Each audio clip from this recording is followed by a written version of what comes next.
What's going on, everybody? Spunky 991 coming guys with another video. So the Eagles get the win. They absolutely demolished the New York Giants by a score of 34-10. Eagles are at 8-7, and with the Rams beating the Minnesota Vikings, the Eagles are in the seventh and final seed of the playoffs. I'm gonna go ahead and just be honest with you guys. Wow, I'm very happy with the win. This game should not have been tied at halftime. It was tied 3-3 at halftime. The Eagles looked absolutely horrible offensively in that first half. Defense was absolutely keeping the Eagles in the game. They were absolutely keeping the Giants' offense out of the end zone, keeping them only to a field goal in that first half. And yeah, if you know, we're very fortunate that our defense was playing as well as they were, because you know, if they were playing against somebody like Tom Brady, Aaron Rodgers, I'm not sure if this defense could have held them to only 3 points in the first half. Going up against Jake Fromm, you know, who the hell is Jake Fromm? Let's keep it honest. Going up against Jake Fromm, and then later on Mike Glennon late in the second half. Yeah, you know we're very fortunate. That's who the quarterbacks we were playing against. Guys like Tom Brady, guys like Aaron Rodgers. Hell, even I put Dak up there. Guys like that, I'm not quite sure if our defense is capable of holding those guys to 3 points in the first half. I would like to be proven wrong on that, obviously, but what I'm saying is we were very fortunate of who we were going up against that could not score points and take advantage of our mistakes. Because Jalen Hurts in that first half, this team as a whole was just very sloppy in that first half. Now, I'm going to give props and respect where it's due.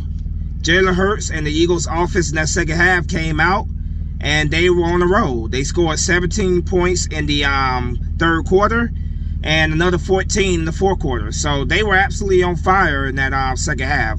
You know, offense was on fire. Defense got a pick six. Alex Singleton, Lane Johnson, Lane Johnson got his first NFL career touchdown catch.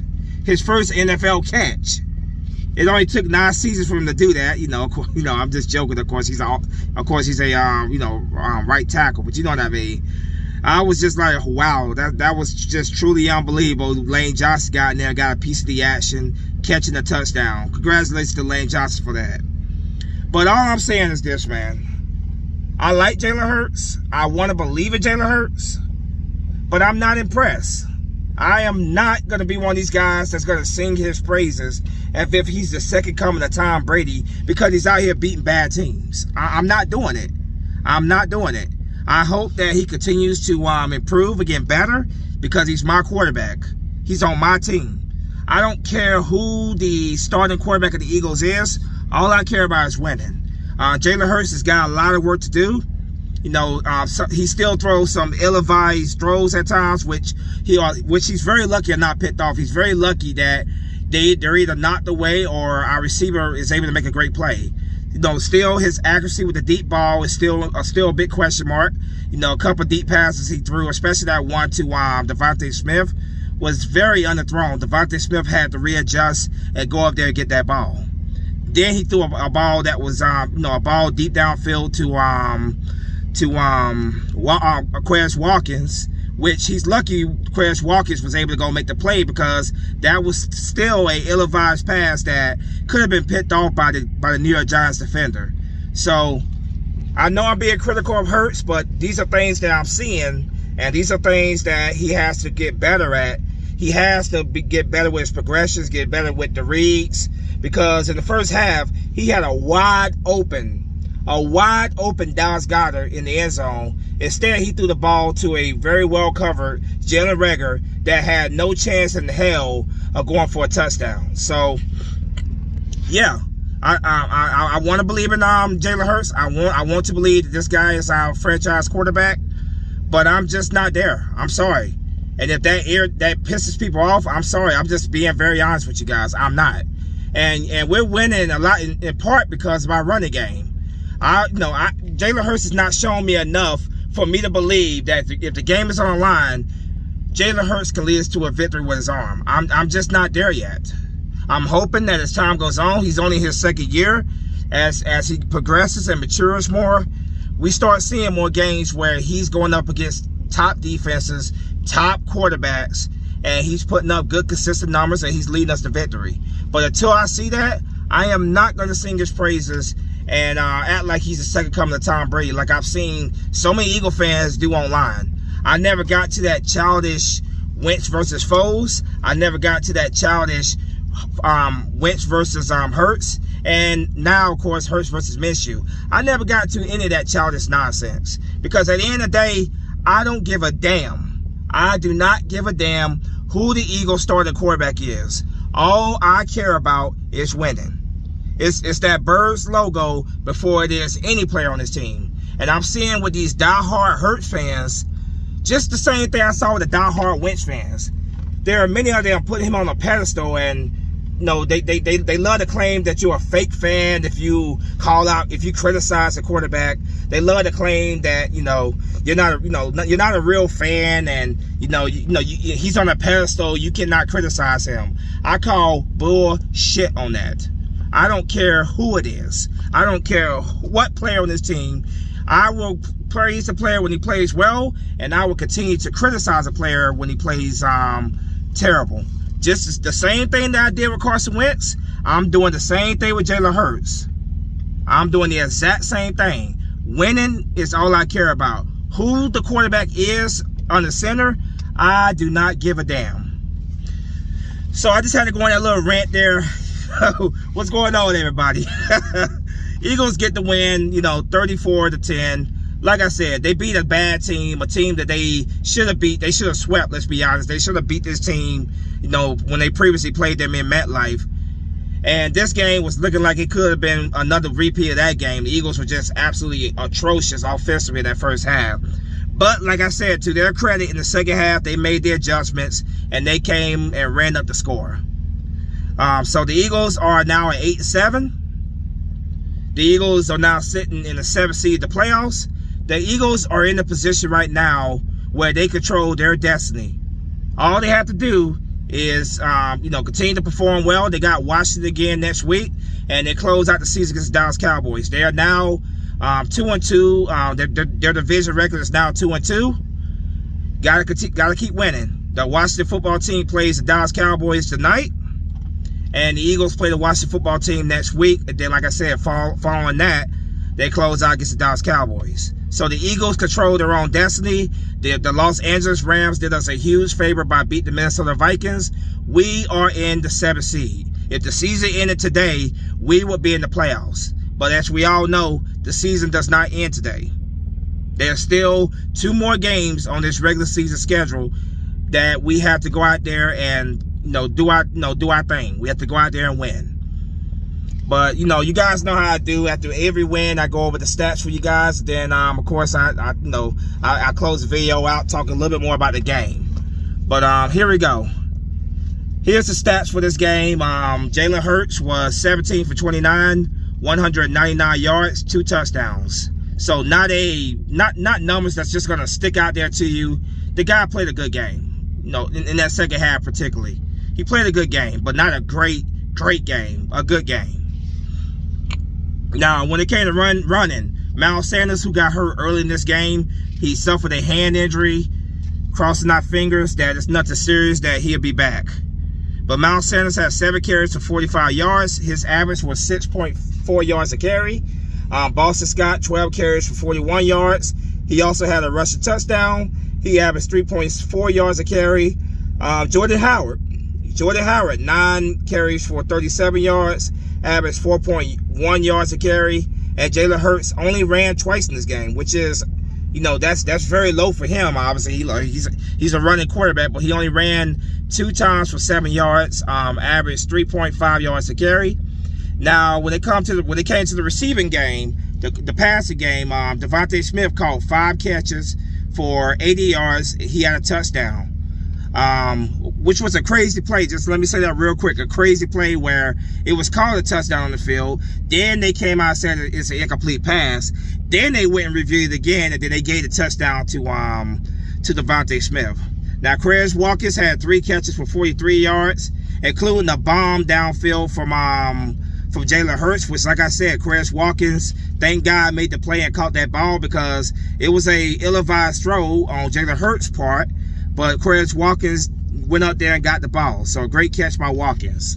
Dallas Goedert, relatively quiet day for him. He had 2 catches for 28 yards, averaging 4.2 yards a catch. Jordan Howard, 2 catches for 19 yards. Jalen Reagor, 2 catches for 15 yards. Kenneth Gainwell, 1 catch for 6 yards. Lane Johnson, like I said earlier, Lane Johnson catching his first NFL touchdown, his first NFL catch. 1 catch for 5 yards, a 5-yard touchdown for Lane Johnson. It's always fun when you see the big guys up front, score touchdowns. I love that. But Miles Sanders, 1 catch for 3 yards. Tyree Jackson had 1 catch. Now, when it comes to fumbling, Jalen Hurts did have 1 fumble, but it was recovered by the Eagles. Yeah, going down to defense here. Defensively, Rodney McLeod had an interception. Alex Singleton had an interception. Alex Singleton had 9 tackles, 2 tackle assists. TJ Edwards, 6 tackles, 10 tackles, assists. Steven Nelson, 4 tackles. Fletcher Cox, 3 tackles, 2 tackles for a loss. Anthony Harris, 2 tackles, 3 tackle assists, 1 tackle for a loss. Javon Hargrave, 2 tackles. Derek Barnett, 2 tackles, 2 tackle assists, 1 tackle for a loss. Josh Sweat, 2 tackles, 2 tackle assists, and also a sack as well for Josh Sweat. Gerard Maiden, 2 tackles, 1 tackle assist. Josiah Smith, 2 tackles. Milton Williams, 2 tackles, 1 sack, and 1 tackle for a loss. Zach McPherson, 2 tackles. Darius Slay, 1 tackle, 1 tackle assist, 1 tackle for a loss. Hassan Ridgeway, 1 tackle. Jannard Avery, 1 tackle. Teron Jackson, 1 tackle. Ronnie McLeod, 1 tackle assist. Cameron Malvox, 1 tackle assist. Boston Scott, whatever reason, he's missing the stats, but he did not have any tackles.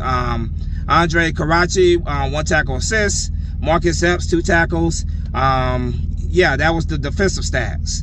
Now, Jake Elliott did not have a perfect day. He did miss 1 field goal, but he was 2 for 3. But he was perfect on extra points, 4 for 4. Now, when it came to kick returns, Kenneth Gainwell had 2 returns for 15 yards. His longest was a 20-yard return.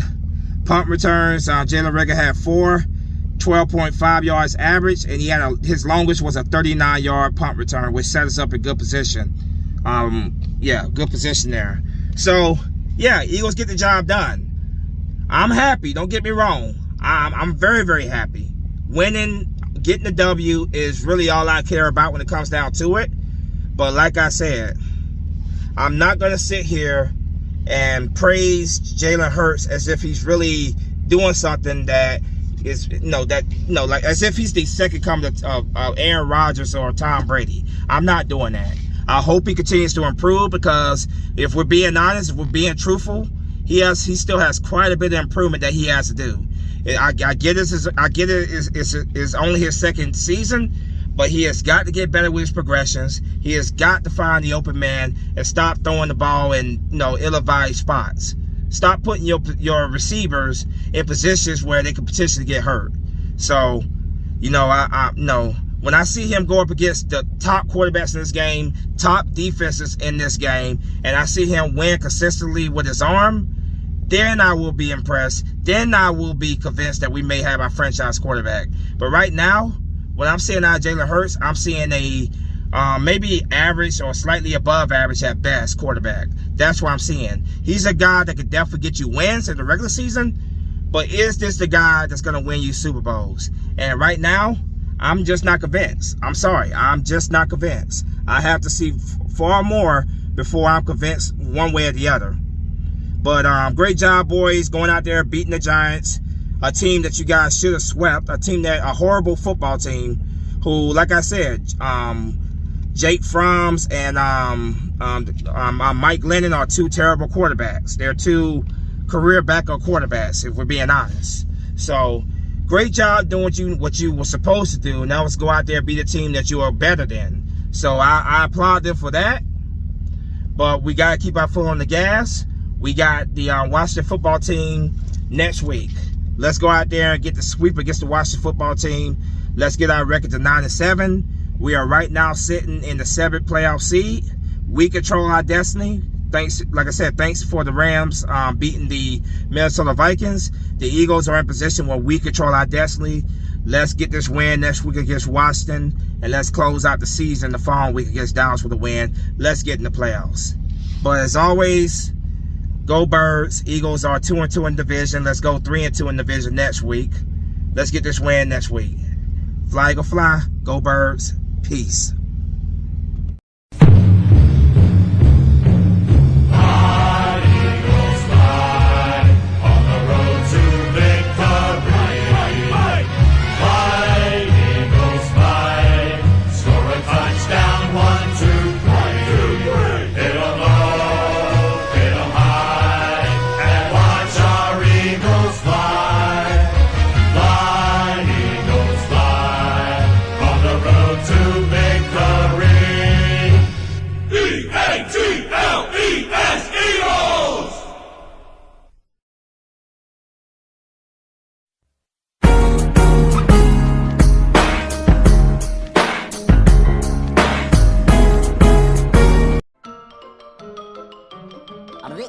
That's all, folks.